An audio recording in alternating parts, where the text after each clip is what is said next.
तो ये हमने आपको रूट प्लान दिखाया किस तरीके से प्रधानमंत्री नरेंद्र मोदी आज महू पहुंचने वाले हैं। बाबा साहेब अंबेडकर की 125वीं जयंती है। इस मौके पर उनको श्रद्धांजलि अर्पित करेंगे और उनकी जन्मस्थली पर पहुंच रहे हैं। इस पूरी कवायद पर चर्चा बेहद जरूरी हो जाती है कि जो पूरी कवायद चल रही है इसके सियासी तौर से क्या मायने हैं, सामाजिक तौर से इसका क्या महत्व बढ़ जाता है और क्यों ये पूरी कवायद की जा रही है। हमारे साथ कुछ खास मेहमान जुड़ रहे हैं। सच्चिदानंद उपासने जी बीजेपी से, राजेंद्र तिवारी कांग्रेस नेता, डॉक्टर रामलखन सिंह बीएसपी नेता, प्रतीक श्रीवास्तव वरिष्ठ पत्रकार और आर.के. महाले दलित नेता। आप सभी मेहमानों का बहुत स्वागत है। आर.के. महाले जी सबसे पहले आपसे ही शुरू करना चाहेंगे। प्रधानमंत्री नरेंद्र मोदी बाबा साहेब की जन्मस्थली जा रहे हैं। क्या पहले कभी ऐसा हुआ कि इतिहास में कोई प्रधानमंत्री महू पहुंचा हो बाबा साहेब की जन्मस्थली पर, और प्रधानमंत्री का वहां पर जाना किस तरीके के मायने पेश कर रहा है, किस तरीके का संदेश समाज के बीच दे रहा है?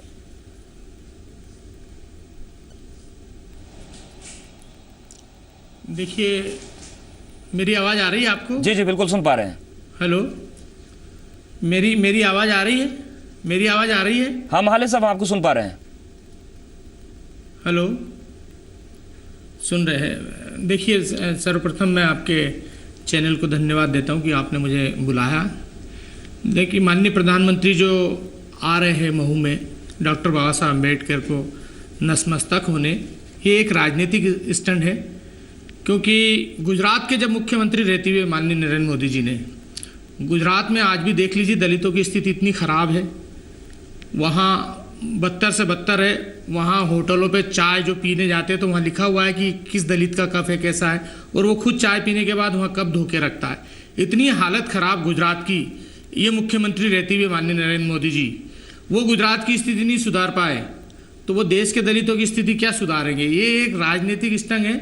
और अगर वास्तव में उनको बाबा साहब की याद आई और बाबा साहब के सच्चे अनुयायी बनना चाहते हैं जी नरेंद्र मोदी जी, तो उनने जो चुनाव में वादा किया था कि काला धन लाके हर गरीब के खाते में 15 लाख रुपए डालेंगे, तो मैं उनको याद दिलाना चाहता हूं कि वो बाबा साहब की 125वीं जयंती के उपलक्ष्य में ये घोषणा कर दे कि मैं 15 लाख रुपए हर गरीब के खाते में, शोषित के खाते में, दलित के खाते में, पीड़ित के खाते में डाल दूंगा, तो मैं मानूंगा कि वो वास्तव में सच्ची उनकी श्रद्धांजलि और सच्चे रूप से बाबा साहब को मानने के लिए आ रहे। ठीक है, डॉक्टर रामलखन सिंह हमारे साथ बने हुए हैं, बीएसपी के नेता हैं। करना चाहती है डॉक्टर रामलखन जी, बाबा साहेब अंबेडकर की अगर जन्मस्थली पर प्रधानमंत्री पहुंचते हैं, उनको श्रद्धांजलि अर्पित करते हैं, तो क्या इसे केवल राजनीतिक स्टंट माना जाना चाहिए? क्या ये लगता नहीं कि सामाजिक तौर पर एक संदेश देने की कोशिश है?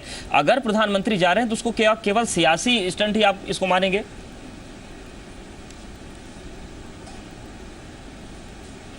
जी हाँ, ये इसलिए सिर्फ सियासी स्टंट है कि बाबा साहब अंबेडकर का अभी तक किसी को ध्यान नहीं आया।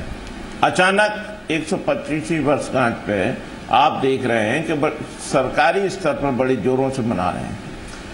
अभी अगर कांग्रेस की बात करें तो पहले तो कांग्रेस ने उनको चुनाव तक नहीं जीतने दिया था। आपको ध्यान होगा, अगर पीछे जाएंगे 1952 के चुनाव में कांग्रेस ने उन्हें हराया था, और उसके बाद लगातार भारत रत्न भी नहीं मिल पाया था। भारत रत्न आके बीपी सिंह की सरकार में जब सरकार बनी तब भारत रत्न मिला उनको। तो कभी अंबेडकर जी की कभी ख्याल नहीं आया। बीजेपी की भी सरकार यहाँ पर है 12-15 साल से मध्य प्रदेश में, यहाँ के मुख्यमंत्री को भी कभी ख्याल नहीं आया। लेकिन मेरा ये कहना, चलो आज ख्याल आया, अच्छी बात है, उनको जोर शोर से आप मना रहे हैं इस जयंती को, लेकिन सिर्फ उनकी प्रतिमा पे माल्यार्पण कर दें और सभा कर लें, इससे तो कुछ उत्थान होने वाला नहीं दलितों का। दलितों के लिए तो कोई ठोस कार्यक्रम लाना चाहिए था। आज के दिन मोदी जी को, जैसा मालवीय जी कह रहे थे, वो 15 लाख रुपए की बात कर रहे थे, वो तो खैर है ही, करना चाहिए, लेकिन ऐसा कोई ठोस कार्यक्रम लाना चाहिए। तो डॉक्टर रामलखन जी, कार्यक्रम तो आ रहा है ना, ग्राम उदय से लेकर भारत उदय की आज जो योजना है उसकी शुरुआत होने जा रही है जन्मस्थली से ही। एक कोशिश तो की जा रही है ना? नहीं, ये शुरुआत नहीं, ये सिर्फ उद्घाटन होके रह जाना।